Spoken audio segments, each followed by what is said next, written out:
Reverend Dr. Ken Gordon, spiritual leader for Centers for Spiritual Living, bringing you our last week of August for our themes in 2018. This one is brought to us by Robert Collins, and he is the minister at large from Central Contra Costa County, California. His topic is Believe What You Pray. You know, I once heard Dr. Stuart Grayson give a talk, and what he said was, it's done unto you as you believe. It's not done unto you as you want or as you desire.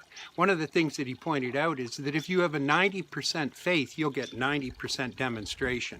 If you have a 10% faith, you'll get a 10% demonstration. If you have 100% faith, you'll get 100% demonstration.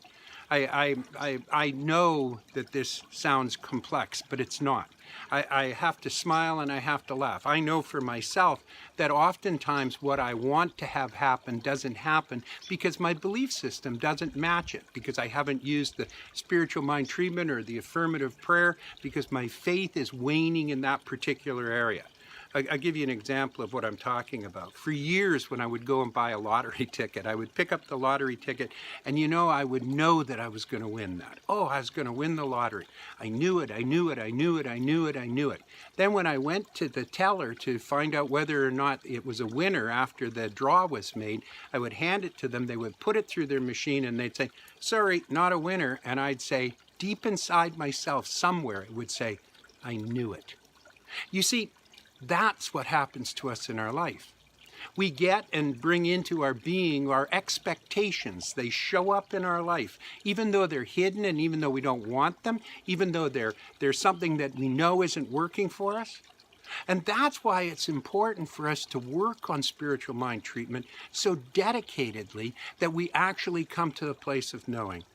When I first started out in this teaching, what I would do is I would spend hours driving around in my car developing and building a faith. And that faith that I was developing and building was to utilize my own power to become the director of my own experience. Dr. Holmes, in How to Use the Science of Mind, writes, all the words, thoughts, affirmations, and denials, the declarations and realizations in a spiritual mind treatment are for the purpose of bringing the consciousness of the practitioner, that's one speaking the treatment, to a higher level of spiritual acceptance. In the Science of Mind textbook, Dr. Holmes writes, start with this simple proposition. The nature of God, of humans, and of being is perfect, harmonious, and whole. Perfect God, perfect man, perfect being. And in the treatment, conform your thought to this idea. Then let the treatment be a moving thing, a series of thoughts or statements followed by a realization. He says, Wayne Mueller says in Learning to Pray, this is a prayer. It is a primitive kind of faith based on repetition and proof.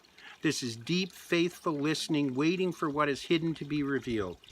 Prayer is not words. Prayer is what happens when you listen and wait beneath the words for the outline of heaven to emerge. Dr. Jim Terrell, I once heard him give a talk, and he was talking about spiritual mind treatment. And he was talking about how we use all these forms and these models to be able to create it and bring it into being. But he said he would no more think of telling somebody who knows how to drive a car how to drive the car when he was sitting in the seat after it became habit. Remember when you first learned to drive, your mom or your dad or someone was sitting next to you saying, oh, turn here, put your foot in the clutch, use the brake, do this, do that. Then all of a sudden, what happens, we do it enough that it just becomes natural. It becomes fluid. It becomes the way we are. Spiritual mind treatment is a state of mind, and it is a discipline and practice that we utilize. I strongly recommend that this fall you sign up for Science of Mind classes. Because what it does is it teaches you the basic fundamentals of spirituality and puts you into a mindset where you utilize prayer first, not last. I know that this is going to work for you because it worked for me, and I've seen it work for thousands of people. So have a wonderful week. Know you're loved. Know you're honored. God bless you.